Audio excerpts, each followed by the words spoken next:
Hello, नमस्कार। मैं L के एजुबोर्ड चैनल में आप सभी का स्वागत करता हूँ। आज हम पढ़ेंगे आधुनिक भारत के इतिहास में क्षेत्रीय शक्तियों का उदय और क्षेत्रीय शक्तियों के उदय में आठवीं क्लास पढ़ेंगे। कौन सी? आठवीं क्लास पढ़ेंगे।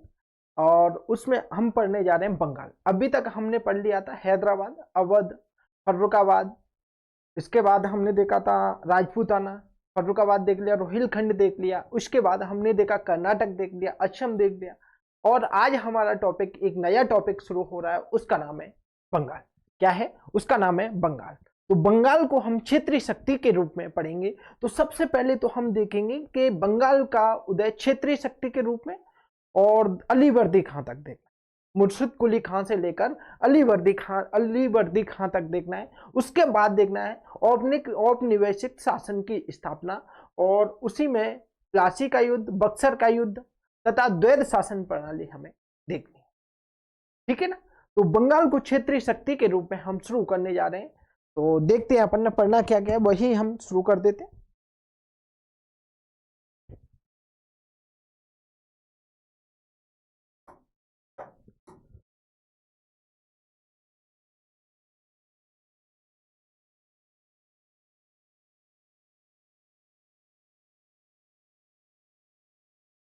क्षेत्रीय शक्ति के रूप में उदय।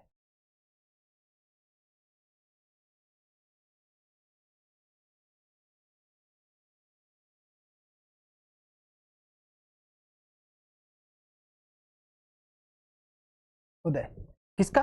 बंगाल का क्षेत्रीय शक्ति के रूप में उदय हमें देखना है। ठीक है?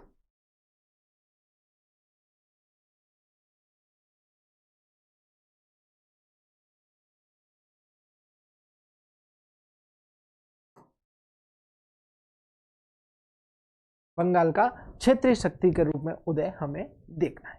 ठीक है? चलो आगे शुरू करते हैं। अब हमें पढ़ना क्या क्या है वो हम देखते हैं।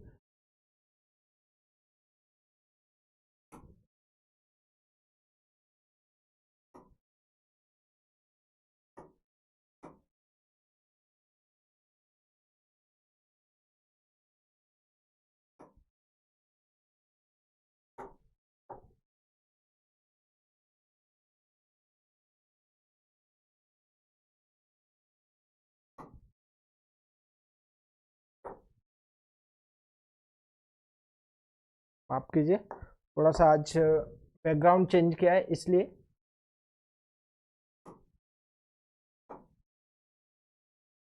ठीक है? ये हमें देखना है।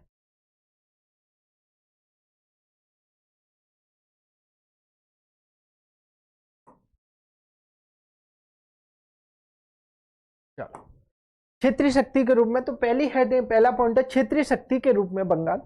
पहला पॉइंट रहेगा क्षेत्रीय शक्ति के रूप में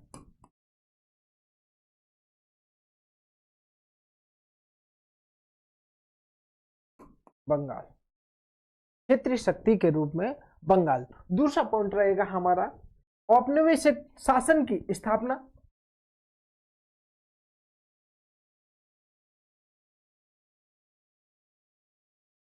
औपनिवेशिक शासन की स्थापना एवं विस्तार। ठीक है ना? औपनिवेशिक शासन की स्थापना एवं विस्तार।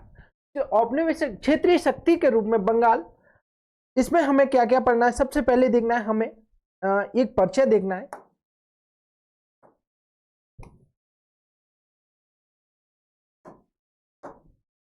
सबसे पहले एक परिचय देखना है।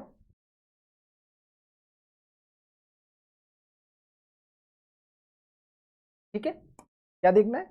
एक परिचय हमें देखना है। चलो, तो अपन ने क्या क्या देखना है वो देख लेते हैं। पहले तो हमें देखना है परिचय। क्या देखना है? परिचय। ठीक है? इसके बाद देखना है इसमें क्षेत्रीय शक्ति के रूप में उदय।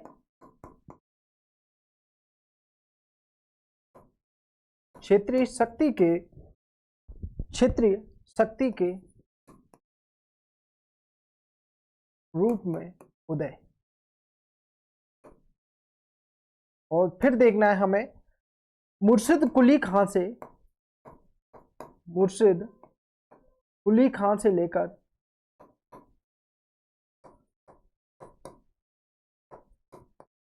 अलीवर्दी खां तक,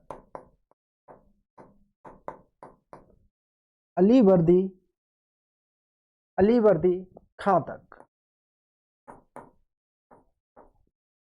ठीक है, मुर्शिद कुली खां से अलीवर्दी खां तक हमें पढ़ना है। एक सेकंड रुको, एक सेकंड है ना।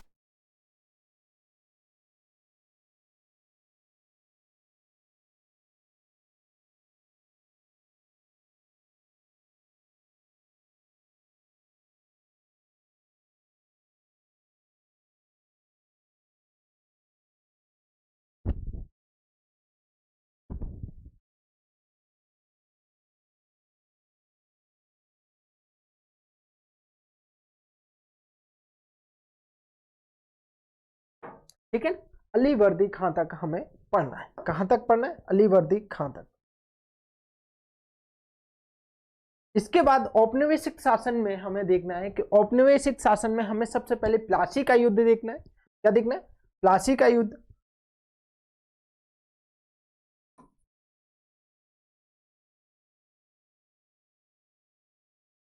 उसके बाद देखना है हमें बक्सर का युद्ध।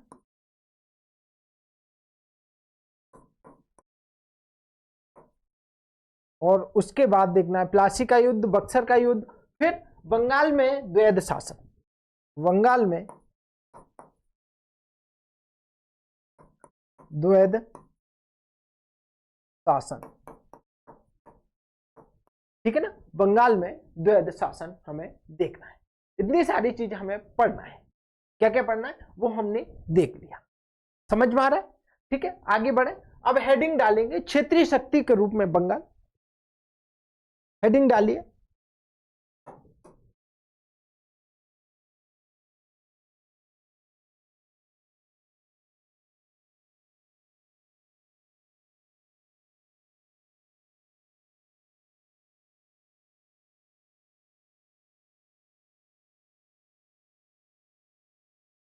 ठीक है, क्षेत्रीय शक्ति के रूप में बंगाल,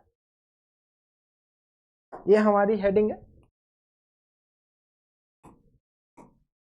ठीक है, क्षेत्रीय शक्ति के रूप में बंगाल हेडिंग है। और हम आगे बढ़ते हैं। अब लिखेंगे सबसे पहले तो हमें परिचय लिखना है। क्या लिखना है? परिचय। हेडिंग डालो परिचय।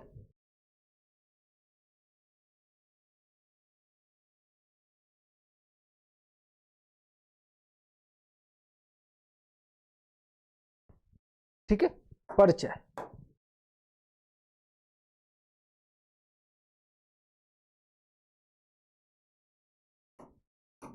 परिचय। और परिचय में हम लिखेंगे सब।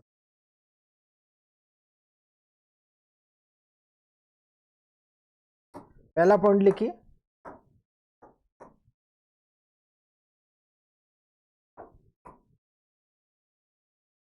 पहला पॉइंट लिखेंगे सल्तनत की स्थापना के समय मतलब बंगाल का स्वतंत्र अस्तित्व खत्म हो गया था। क्या होता है कि जब सल्तनत की स्थापना हुई थी उस समय बंगाल का अस्तित्व खत्म हो गया और बंगाल एक एकता के रूप में सामने आया। ठीक है, हम परिचय पढ़ रहे हैं सिर्फ अभी, उसके बाद अपन क्षेत्रीय शक्ति के रूप में विकास तो पढ़ेंगे। ठीक है ना, अभी परिचय तो लिखिए सल्तनत की स्थापना के समय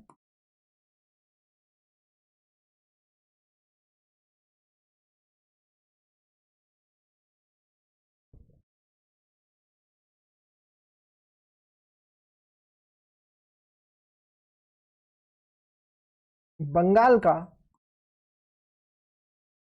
स्वतंत्र अस्तित्व समाप्त हो, स्वतंत्र अस्तित्व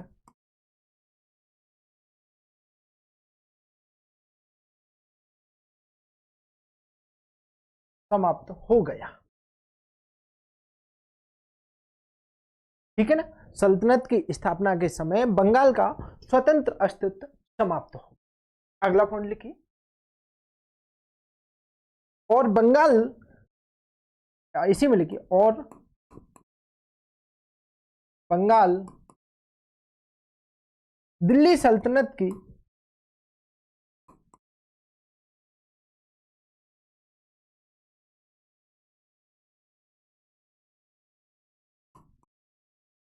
एक एकता के रूप में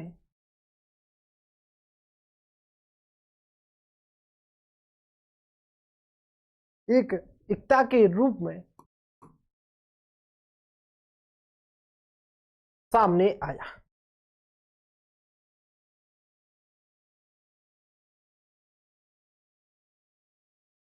ठीक है ना, बंगाल दिल्ली सल्तनत की एक एकता के रूप में सामने आया। कब? सल्तनत की स्थापना के। अगला पॉइंट समय, स्थापना के समय। अगला पॉइंट लिखिए, मुगलों के अधीन, मुगलों के अधीन बंगाल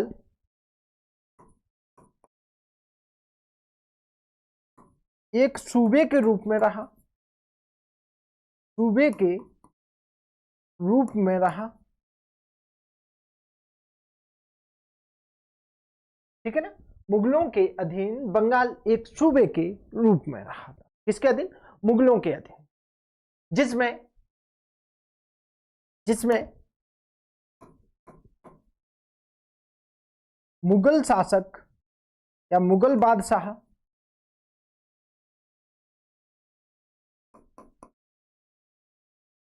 एक सूबेदार नियुक्त करते थे, एक सूबेदार नियुक्त करते थे। ठीक है ना, मुगलों के अधीन बंगाल एक सूबे के रूप में रहा, जिसमें मुगल सूबेदार एक बादशाह नियुक्त, मुगल बादशाह एक सूबेदार नियुक्त करते थे। माफ कीजिएगा। ठीक है ना, मुगल बादशाह क्या करते? एक सूबेदार नियुक्त करते थे। अगला पॉइंट लिखिए, इसी समय, इसी काल में शेर शाह सूरी द्वारा, शेर शाह सूरी द्वारा बंगाल को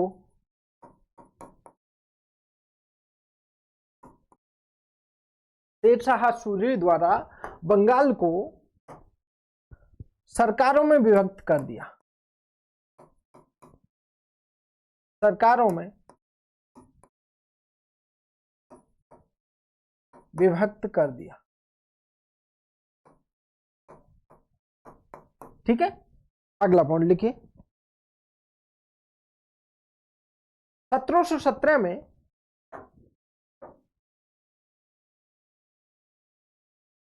1717 में मुगल बादशाह फर्रुखसियर द्वारा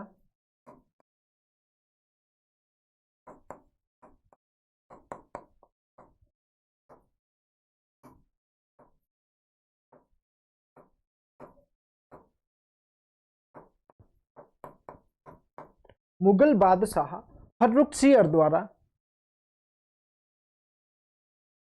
मुर्शिद कुली खां को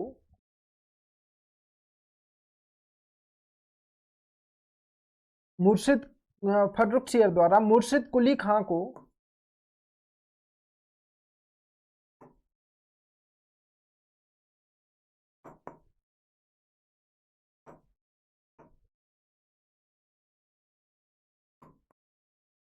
जब बंगाल का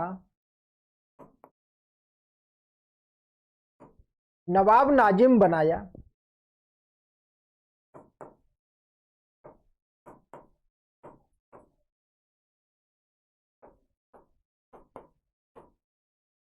नवाब नाजिम बनाया, तब से बंगाल पुनः स्वतंत्र अस्तित्व में आ गया। तब से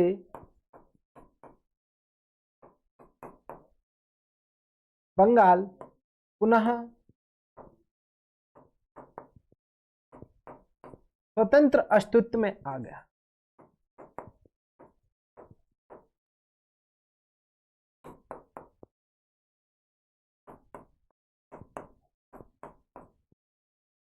ठीक है ना, 1717 में मुगल बादशाह फर्रुखसियर ने मुर्शिद कुली खां को बंगाल का नवाब नाजिम वाला पद दिया था, तब से क्या हुआ था, बंगाल पुनः स्वतंत्र अस्तित्व में आ गया।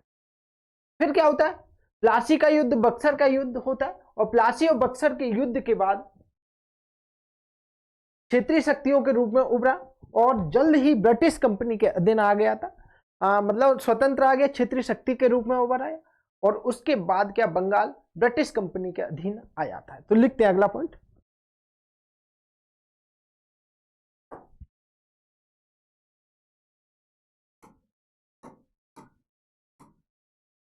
लिखिए पहला अगला पॉइंट,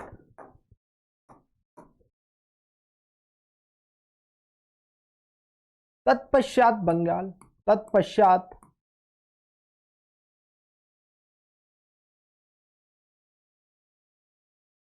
एक क्षेत्रीय शक्ति के रूप में आया, एक क्षेत्रीय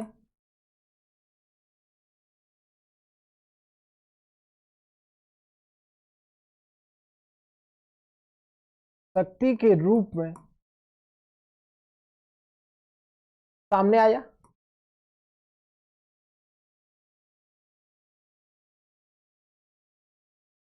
परंतु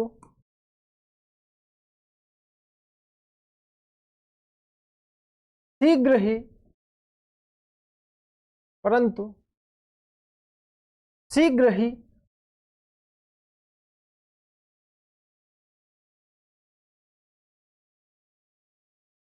बंगाल ब्रिटिश कंपनी के अधीन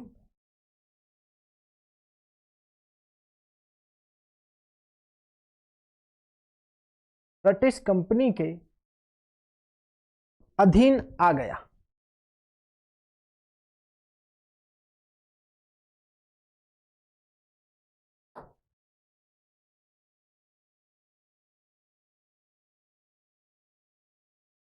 ठीक है ना, शीघ्र ही बंगाल ब्रिटिश कंपनी के अधीन आ गया। कैसे आया था, प्लासी का युद्ध होता है, बक्सर का युद्ध होता है, और इन युद्धों के बाद बंगाल ब्रिटिश कंपनी के अधीन आ जाता है। ठीक है, अब हेडिंग डालना है अपन ने, क्षेत्रीय शक्ति के रूप में उदय। हेडिंग डालना है, क्षेत्रीय शक्ति के रूप में उदय।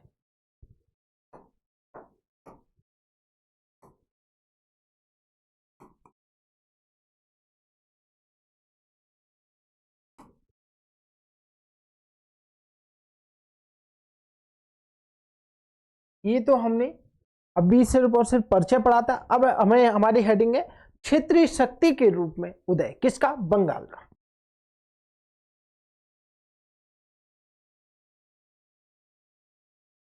ठीक है,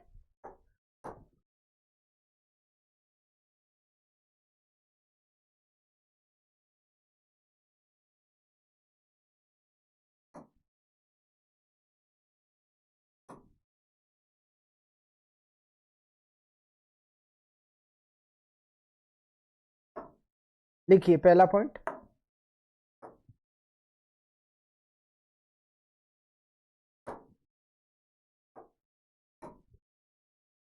पहला पॉइंट लिखिए, वर्ष 1697 में, कब, औरंगजेब के शासनकाल की बात करते हैं। हाँ, औरंगजेब का शासन चल रहा था। आप कीजिए एक सेकेंड।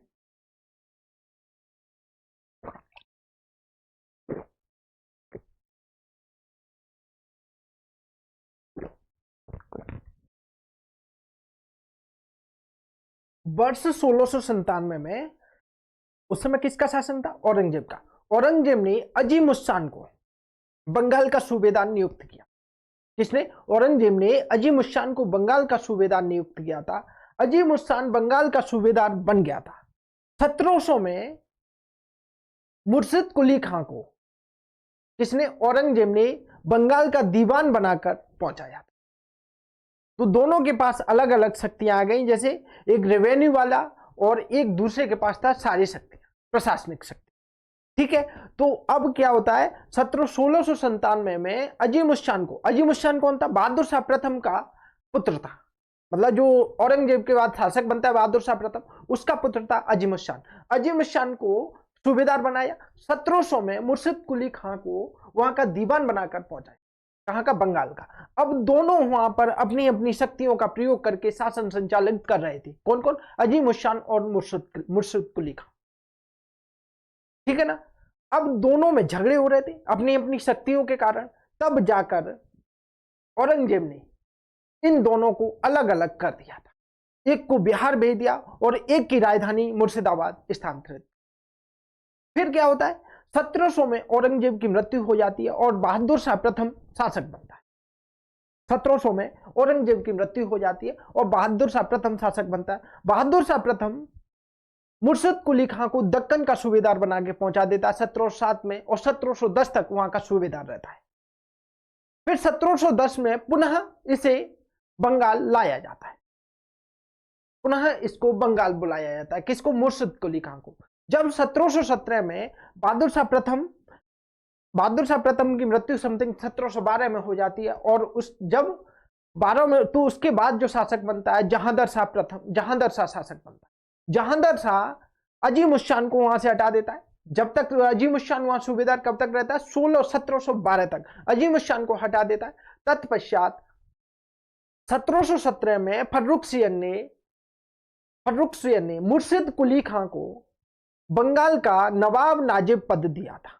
नवाब नाजिब का पद हो मतलब है कि इसमें सूबेदार और दीवान दोनों की शक्तियां शामिल थी। और 1717 में फर्रुख सियर द्वारा नियुक्त किया गया अंतिम सूबेदार कौन था? मुर्शिद कुली खां। इसके बाद वो कैसा हो गया? 1722 में स्वतंत्र अस्तित्व में। ठीक है, तो अपन इसे लिखते हैं। सन 1697 में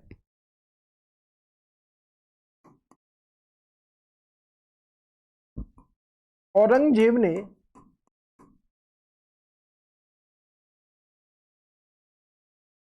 अजीम उस शान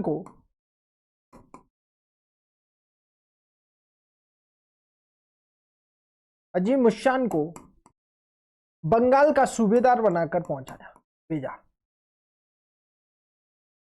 अजीम उस शान कोष्टक में लिख लेना, बहादुर शाह प्रथम का पुत्र, ऐसा लिख लेना, बहादुर शाह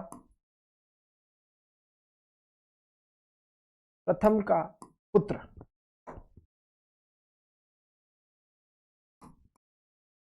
अजीम उस शान को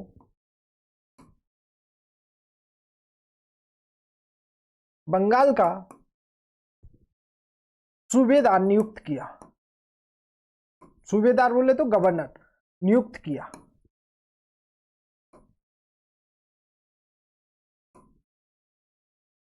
जो 1712 तक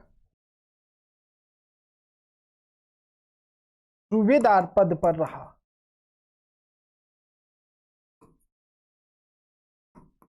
कब तक रहा? 1712 तक सूबेदार पद पर रहा था। कौन? अजीम उस शान। ठीक है, अगला पॉइंट लिखिए। बंगाल के दीवान के रूप में, अगला पॉइंट लिखिए, सन 1700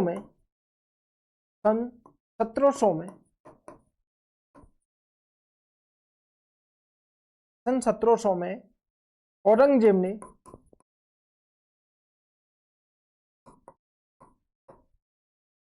मुर्शिद कुली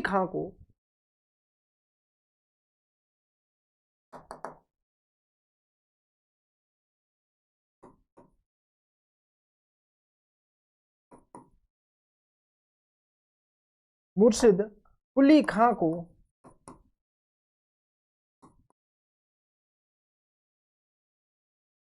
बंगाल का दीवान नियुक्त किया।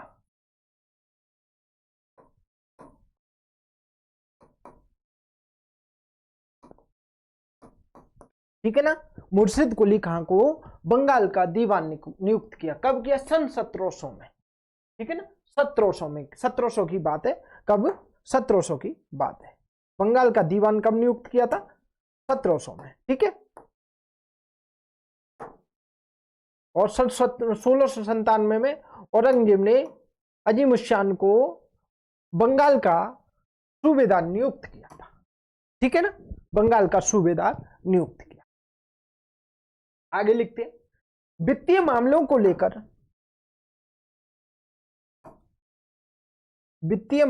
लेकर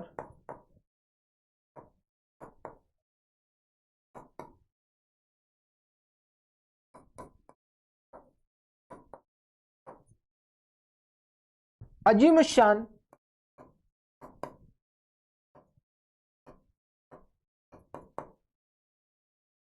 और मुर्शिद कुली खां में और मुर्शिद कुली खां के मध्य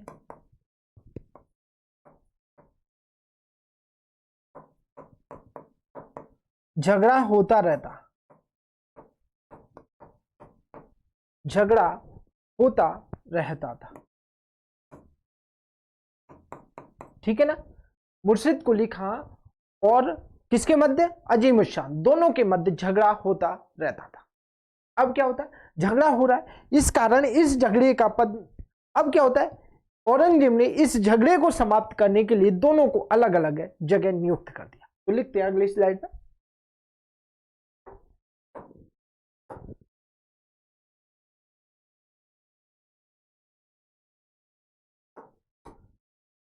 औरंगजेब ने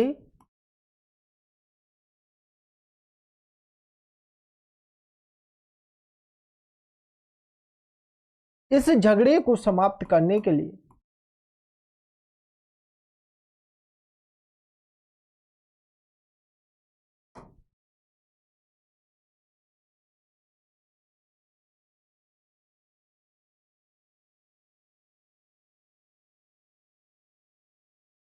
करने हेतु दोनों को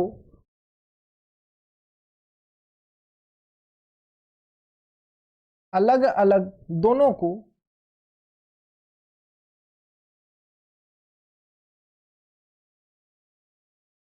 अलग अलग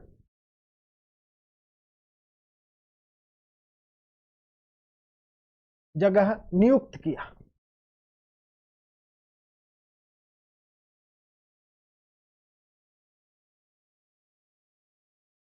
ठीक है ना, दोनों को अलग अलग जगह नियुक्त कर दिया। किसने, औरंगजेब ने। तो देखते हैं अपन कहां नियुक्त किया दोनों को। दोनों को अलग अलग जगह नियुक्त कर दिया। ठीक है, अब देखते हैं कहां पर किया था, वो अपन देख लेते हैं।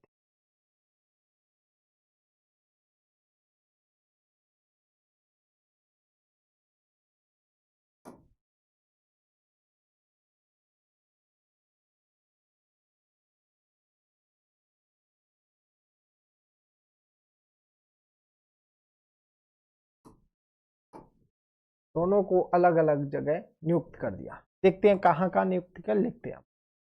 एक तरफ लिखिए, एक तरफ तो अजीम शान, दूसरी तरफ लिखना है मुर्शिद कुली खां। छोटा कर लेते हैं थोड़ा सा, ज्यादा बड़ा हो रहा है। ठीक है, तो लिखिए यहां लिखिए अजीम शान। अजीम शान कौन था, बहादुर शाह प्रथम का पुत्र था और औरंगजेब का नाती था। ठीक है ना, बहादुर शाह प्रथम का पुत्र, औरंगजेब का नाती।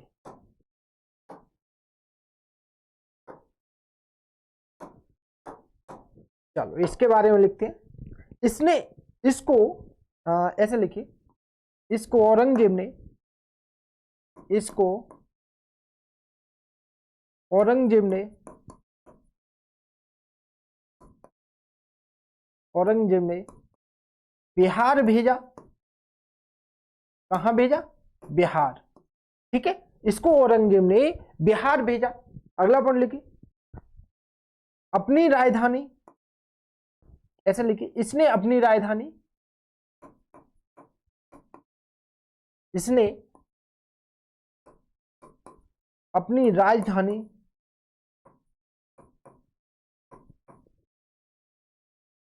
अपनी राजधानी राजमहल को बनाया। राजमहल को बनाया। ठीक है, अगला पॉइंट लिखिए, इसने पाटलिपुत्र का नाम बदलकर, पाटलिपुत्र का या पटना का नाम बदलकर, ऐसा लिख लो, इसने पाटलिपुत्र, पाटलिपुत्र ही कर लो क्योंकि पटना बाद में पड़ा, पाटलिपुत्र का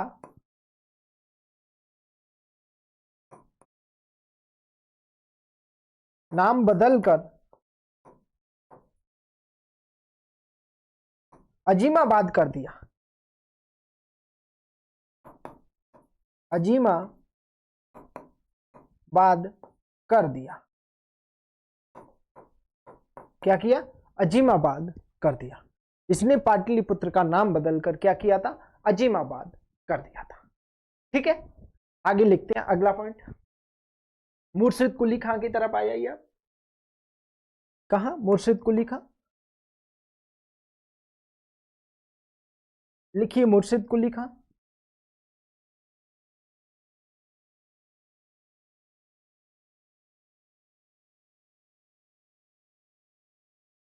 लगभग 4-5 क्लास रहेंगी, परेशान नहीं होना है, आराम से पढ़ना है, हमें पूरा पढ़ना है, बिल्कुल भी जल्दबाजी नहीं करनी।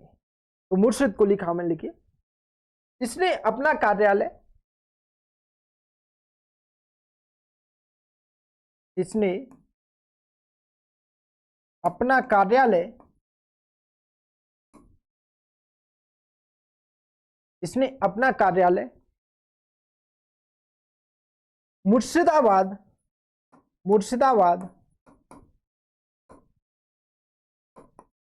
स्थानांतरित कर दिया। स्थानांतरित कर दिया, कर लिया, कर दिया नहीं, कर लिया। ठीक है ना? अपना कार्यालय कहां स्थानांतरित कर लिया? मुर्शिदाबाद। और मुर्शिदाबाद कहां है? बंगाल में स्थित है। ठीक है ना? अगला पॉइंट लिखते हैं अपन, यहां से नीचे यहां आ जाइए। ठीक है, रेड पेन ले लेता हूं। चलो लिखिए अगला पॉइंट। औरंगजेब की मृत्यु तक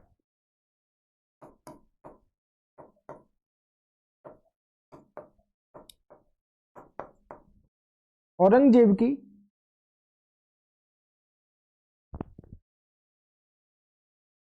की मृत्यु तक, यस, औरंगजेब की मृत्यु तक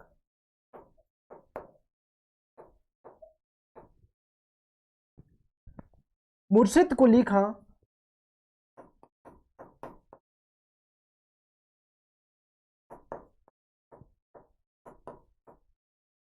बंगाल का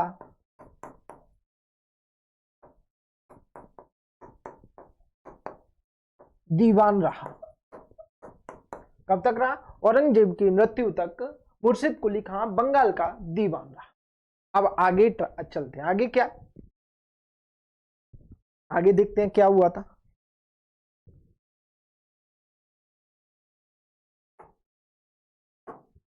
लिखते हैं अपन, दिख रहा है ना? हाँ ठीक है, सब दिख रहा है।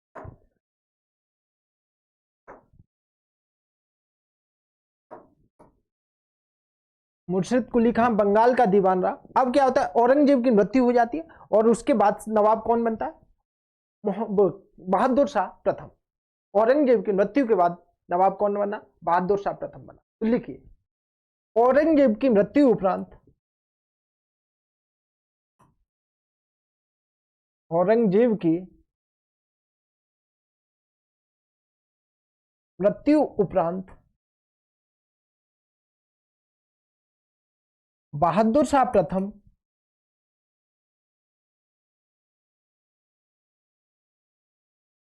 मुगल बादशाह बना, मुगल शासक बना।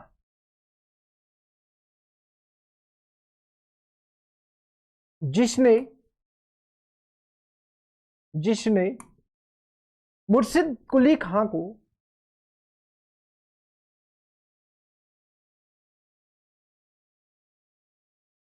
जिसने मुर्शिद कुली खां को दक्कन का सूबेदार बनाकर भेजा। दक्कन का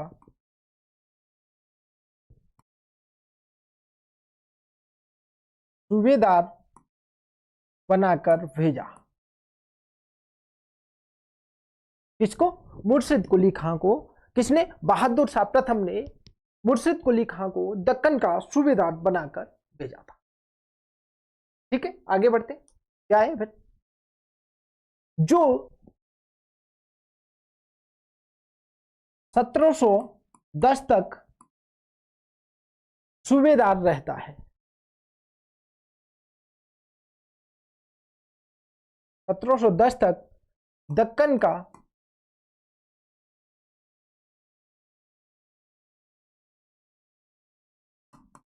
सूबेदार रहता है।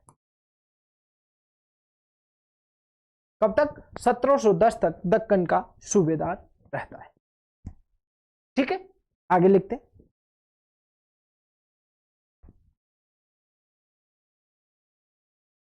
तत्पश्चात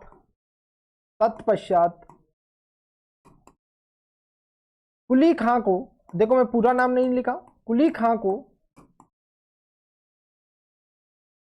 बंगाल भेजा। कहां भेजा? बंगाल भेजा। ठीक है, तत्पश्चात कुली खां को बंगाल भेजा।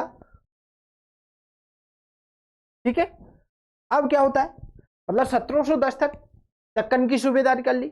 अब दक्कन में भी समस्या समाधान जो भी हो गया, उसके बाद बहादुर शाह प्रथम ने इसे पुनः बंगाल भेज दिया था। कब? 1710 के बाद।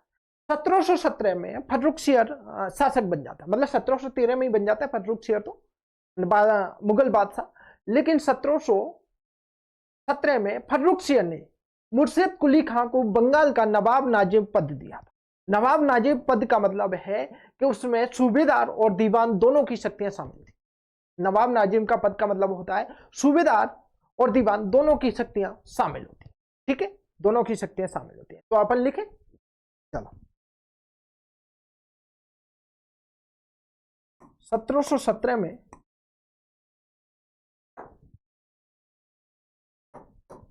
मुर्शिद कुली खां ने, हाँ माफ कीजिए, फर्रुखसियर ने मुर्शिद कुली खां को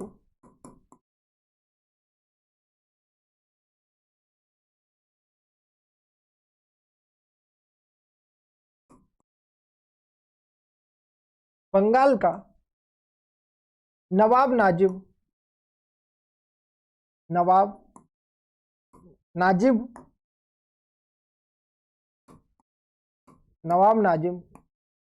नियुक्त किया।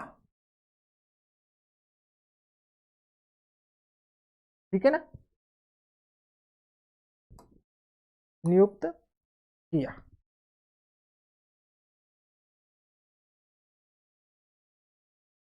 ठीक, नवाब नाजिब में मतलब होता है, नवाब नाजिब का मतलब है, क्या लिख देते हैं,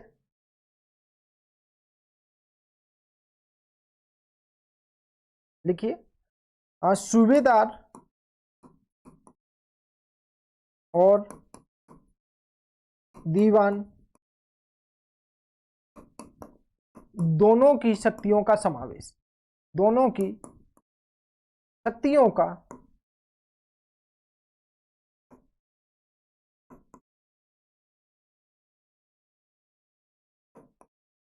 समावेश। नवाब नाजिम का मतलब क्या है? सूबेदार और दीवान दोनों की शक्तियों का समावेश, मतलब दोनों की शक्तियां नवाब नाजिम पद में रहती। ठीक है, अगला पॉइंट लिखते हैं। नियुक्त किया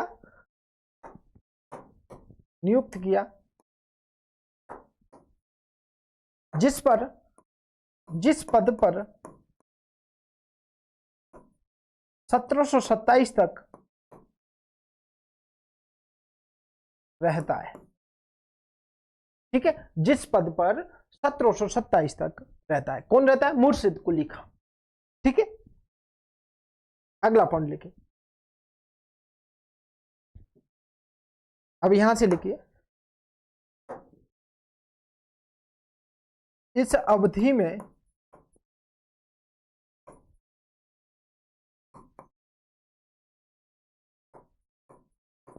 मुर्शिद कुली खां द्वारा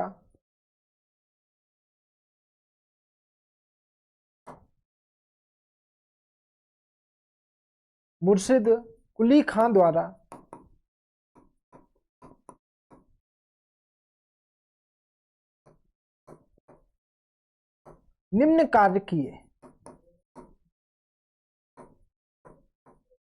कौन कौन से कार्य किए वो अपन देखते हैं। जैसे, ठीक है, कौन कौन से कार्य किए उन्हें अपन देखते हैं। जैसे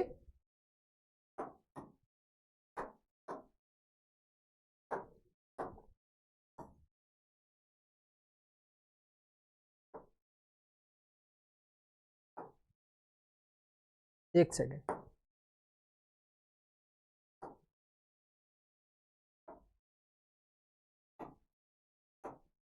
जैसे, ठीक है, कौन कौन से कार्य किए वो अपन देखते हैं। जैसे लिखते हैं अपन, पहला कार्य लिखिए, जागीरदारियां रद्द करके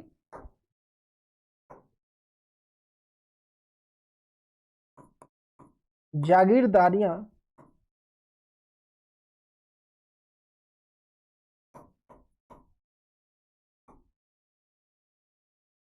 रद्द करके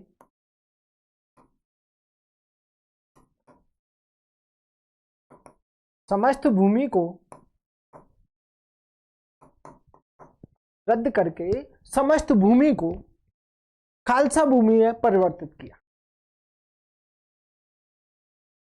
भूमि को खालसा भूमि में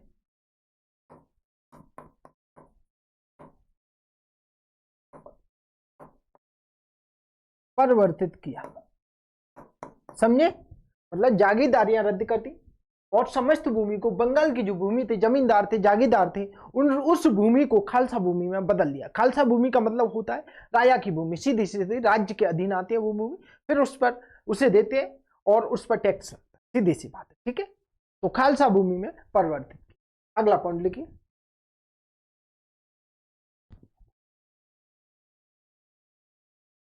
तथा भू राजस्व की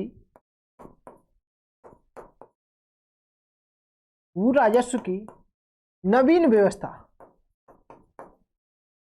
नवीन कोष्ठक में लिख लेना, नवीन व्यवस्था, नवीन इजारेदारी व्यवस्था, भू राजस्व की नवीन व्यवस्था, कोष्ठक में लिखना इजारेदारी व्यवस्था।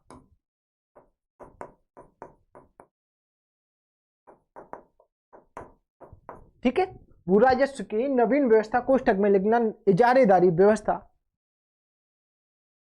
को लागू किया।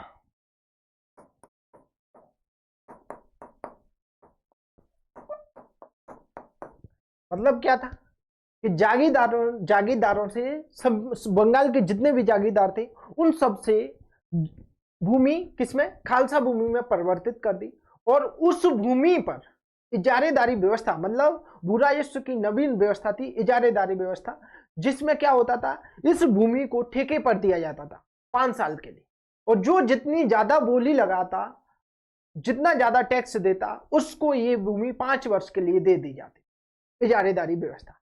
अब इस व्यवस्था में किसानों का सबसे ज्यादा शोषण होता था, क्योंकि जमींदार या जागीरदारों ने ले ली। जमींदार क्या करते, जमींदार भूमि अधिक टैक्स दे रहे हैं, किसको, शासक को, सूबेदार को, सूबेदार को अधिक टैक्स दे रहे हैं, तो जमींदार टैक्स अधिक लेंगे तो भाई किसानों से टैक्स अधिक वसूल करेंगे, तभी तो देंगे।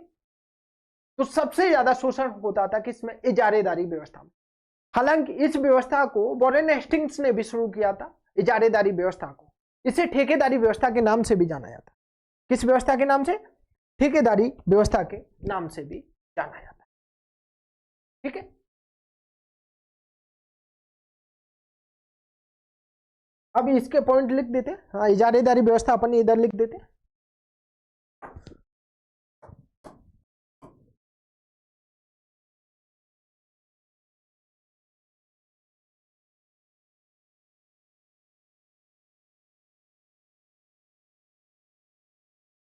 इजारेदारी व्यवस्था,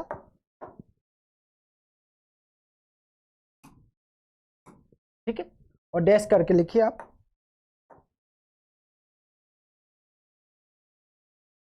इस व्यवस्था के अंतर्गत इस व्यवस्था के अंतर्गत, इस व्यवस्था के अंतर्गत सर्वाधिक बोली लगाने वाले, सर्वाधिक बोली लगाने वाले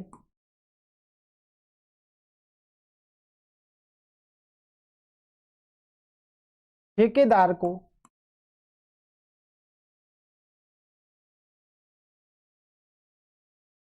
ठेकेदार को 5 वर्षों के लिए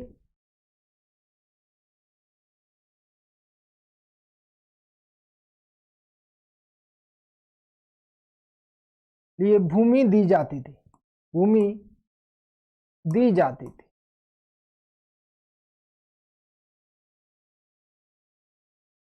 इस व्यवस्था में, अगला पॉइंट है, इसमें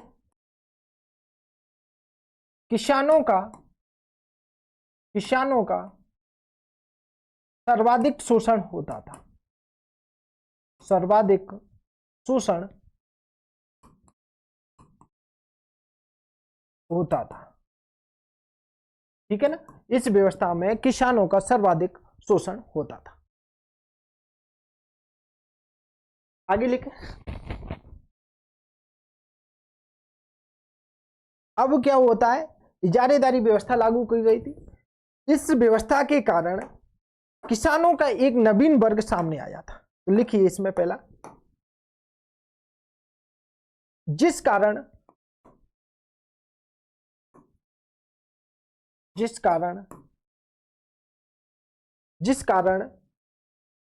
जमींदारों का एक नया वर्ग सामने आया था, जमींदारों का एक नया वर्ग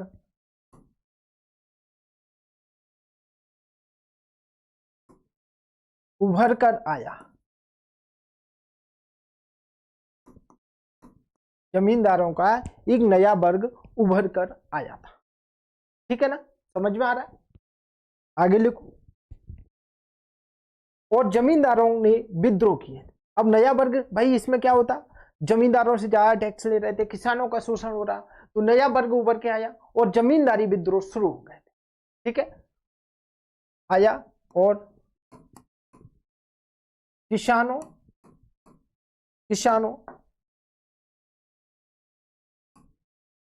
तथा जमींदारों द्वारा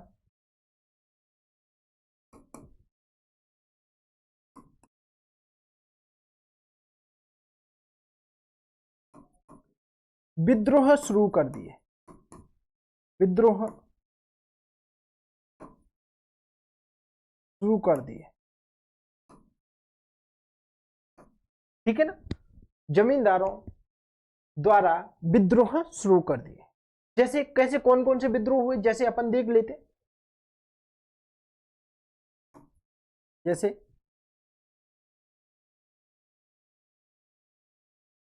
लिखिए, पहला पॉइंट लिखिए, उदय नारायण सीताराम, उदय नारायण सीताराम, उदय नारायण सीताराम व गुलाम मोहम्मद का भूसना परगने का विद्रोह, वह गुलाम मोहम्मद का भूसना परगने का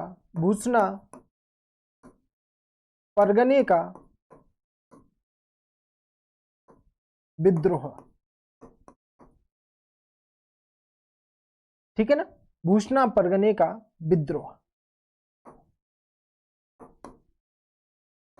ठीक है, अगला पॉइंट देखते हैं, सुजात खां का विद्रोह। सुजात खां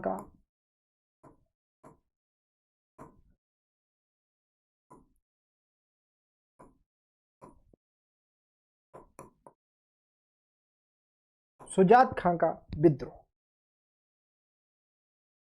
और नजात खां का विद्रोह। सुजात खां, नजात खां का विद्रोह। ठीक है, अगला पॉइंट देखते हैं, कुली खां द्वारा इन तीनों के विद्रोह का दमन कर इनकी जागीरें जब्त कर ली। कुली खां मतलब मुर्शिद कुली खां द्वारा, ठीक है, इन तीनों के विद्रोह का दमन कर इनकी जागीरें जब्त कर ली। लिख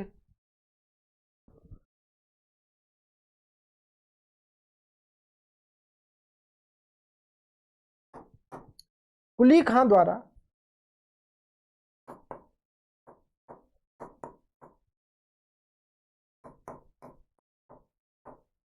इन तीनों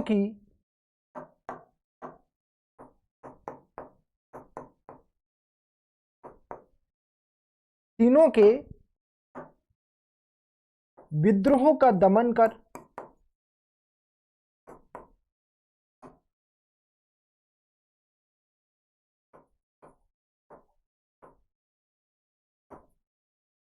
इनकी जागीरें इनकी जागीरें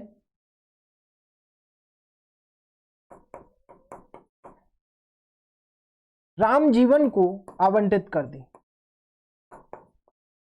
राम जीवन को आवंटित कर दी। ठीक, इनकी जागीरें किसको आवंटित कर दी? राम जीवन को आवंटित कर दी। किसने? कुली खां द्वारा।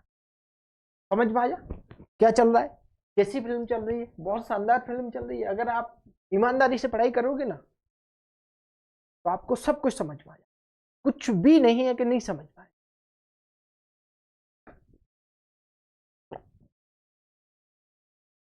बस आप मेहनत करते चलो, आपका सिलेक्शन कोई रोकने वाला नहीं।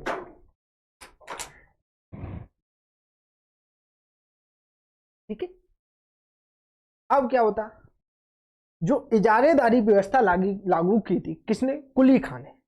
उस इजारेदारी व्यवस्था को 3 भागों में बांटा। और उस इजारेदारी व्यवस्था का क्या करते थे? मतलब आप ये सोचिए कि जब मुर्शिद कुली खां ने बंगाल में इजारेदारी व्यवस्था की शुरुआत की तो उस इजारेदारी व्यवस्था का क्या करते थे, तो अपन देखते हैं।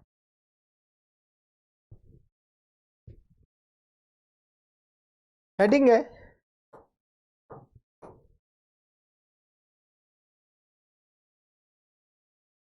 इजारेदारी व्यवस्था से प्राप्त आय का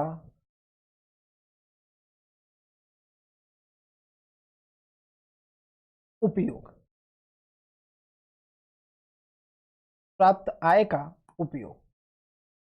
इजारेदारी व्यवस्था से प्राप्त आय का उपयोग। ठीक है ना? कौन करता? मुर्शिद कुली खां। कहां कहां उपयोग करता वो हमें देखना है। अब क्या होता है? इसने इस इजारेदारी व्यवस्था को 3 भागों में बांटा था। 3 भाग में, मतलब एक भाग तो निश्चित रखा, 2 भागों का कोई निश्चित नहीं था कि किस किस का कितना उपयोग करना है, कहां करना है। एक भाग इससे निश्चित वहां पहुंचा था, कहां? मुगल दरबार में, दिल्ली। तो लिखते हैं अपन, इस तरह से आप बना लो।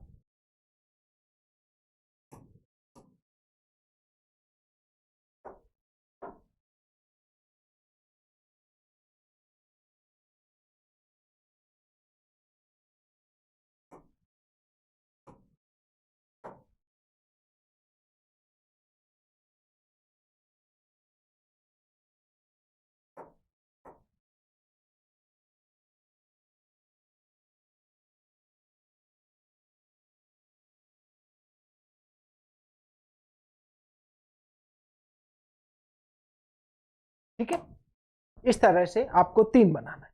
तो पहला पॉइंट लिखिए, 1/3 भाग ऐसे लिखते हैं, 1/3 भाग कुल आय का, मतलब इस तरह से लिखिए, इस व्यवस्था से प्राप्त आय का 1/3 भाग, प्राप्त आय का 1/3 भाग मुगल दरबार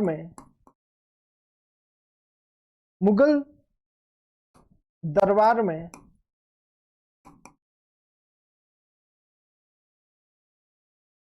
भेजा जाता था।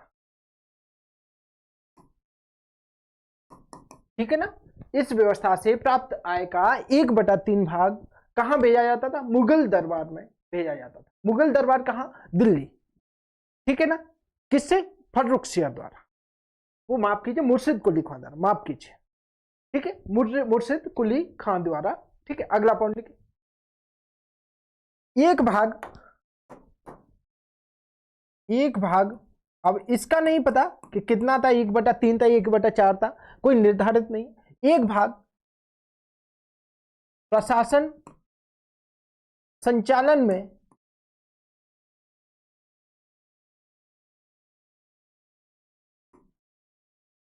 व्यय किया जाता था, एक भाग प्रशासन संचालन में व्यय किया जाता था।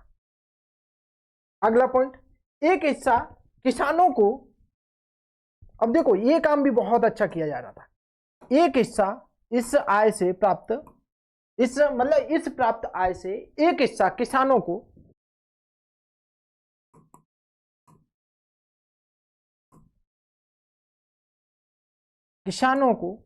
तकावी ऋण के रूप में,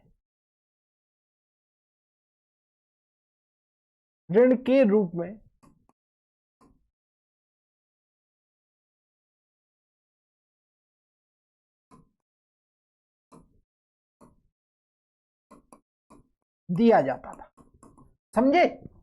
मतलब क्या है? तकावी ऋण का मतलब होता है अग्रिम ऋण, जिससे किसान अपनी कृषि व्यवस्था में सुधार कर सके, किसानों को कोई समस्या ना हो, तो उनके लिए एक हिस्सा तकावी ऋण के रूप में दिया जाता है। किसके द्वारा? मुर्शिद कुली खां के द्वारा दिया जाता था। बहुत अच्छी व्यवस्था थी ये किसानों की हालात सुधारने हेतु, ठीक है।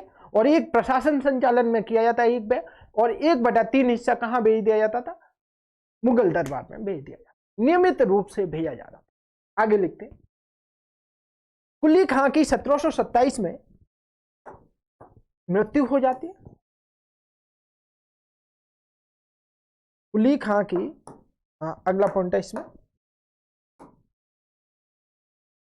कुली खां की 1727 में मृत्यु हो जाती है।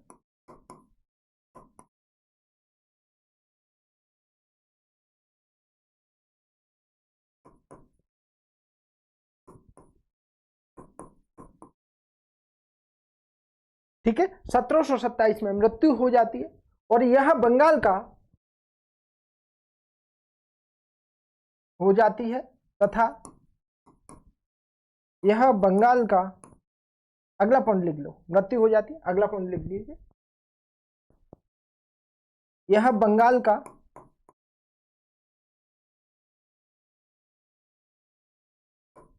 प्रथम स्वतंत्र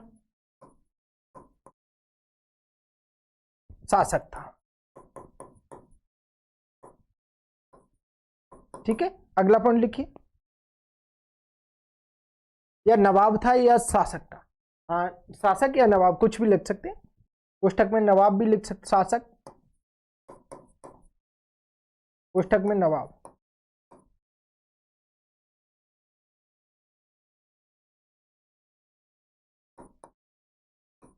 ठीक है, अगला पॉइंट लिखिए,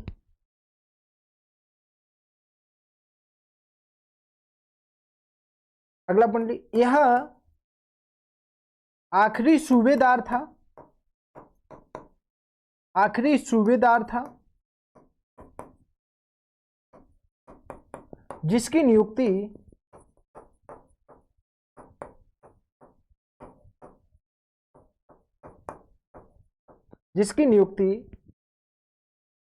मुगल बादशाह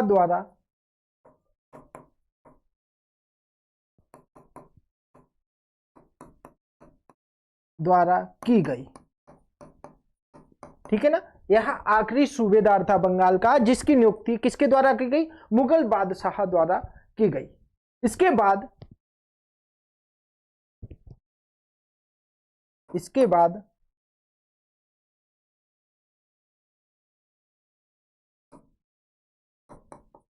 पद वंशानुगत हो गया था, पद वंशानुगत हो गया।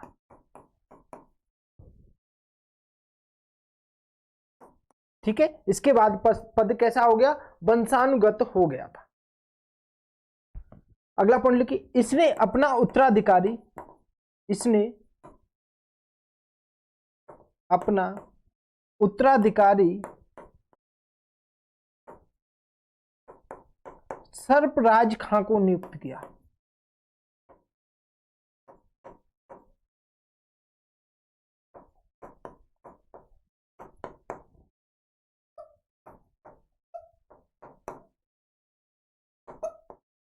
किसको नियुक्त किया, सर्पराज खां को नियुक्त किया था। अर्थात मुर्शिद कुली खां के कोई पुत्र नहीं था, और पुत्र नहीं था इसलिए इसने अपनी पुत्री का पुत्र सर्पराज खां को अपना उत्तराधिकारी नियुक्त किया। लेकिन यहाँ अभी एक क्लाइमैक्स बाकी है। सर्पराज खां को उसका पिता बेदखल कर देता है और स्वयं शासक बन जाता है, नवाब बन जाता है। तो अगला जो नवाब बनेगा वो रहेगा शुजाउद्दीन, ना कि सर्पराज खान। ठीक है, तो मिलते हैं कल अगली क्लास के साथ। जय हिंद, जय भारत। लाइक शेयर सब्सक्राइब करना ना भूलें।